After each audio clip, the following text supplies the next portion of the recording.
Je vous fais cette petite vidéo parce qu'il y a plein de gens qui se sont trompés, sincèrement. Écoutez bien jusqu'au bout, puis je vous demanderai de la partager pour que tout le monde soit au courant.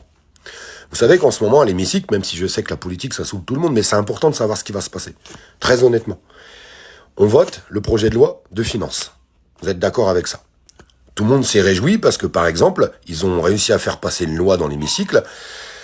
Dans ce projet de loi, on taxe les super profits, comme ce qu'on peut voir aujourd'hui avec Total et tout ce qui va avec. Les gens qui se sont engraissés avec la crise, sous notre dos, sur notre dos, ils ont voté cette loi pour taxer les super profits. Et plein d'autres choses à côté.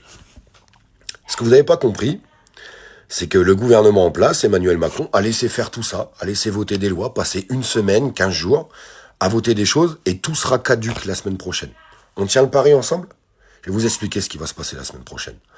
Ils vont passer le 49.3. Et du coup, tous les amendements qui seront passés seront annulés, seront caducs. Et le projet de loi présenté par Emmanuel Macron passera à 100%. À 100%.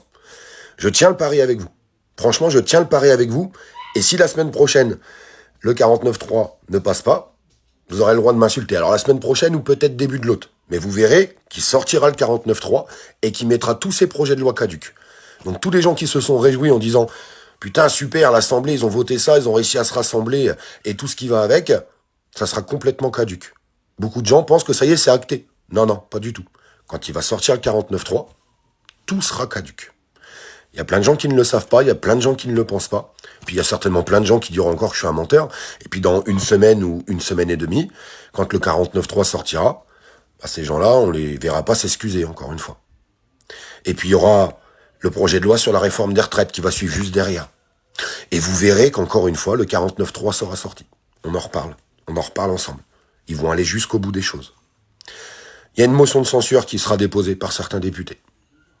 J'attends de voir et je regarde qui votera cette motion de censure.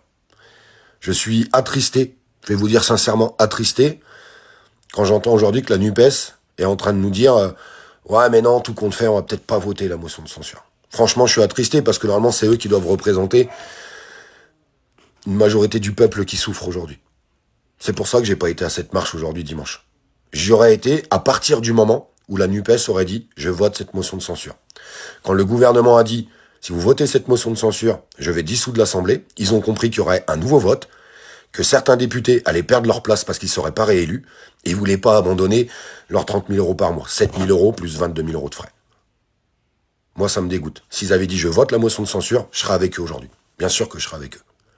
Mais il faut être légitime dans la vie. Il faut être légitime.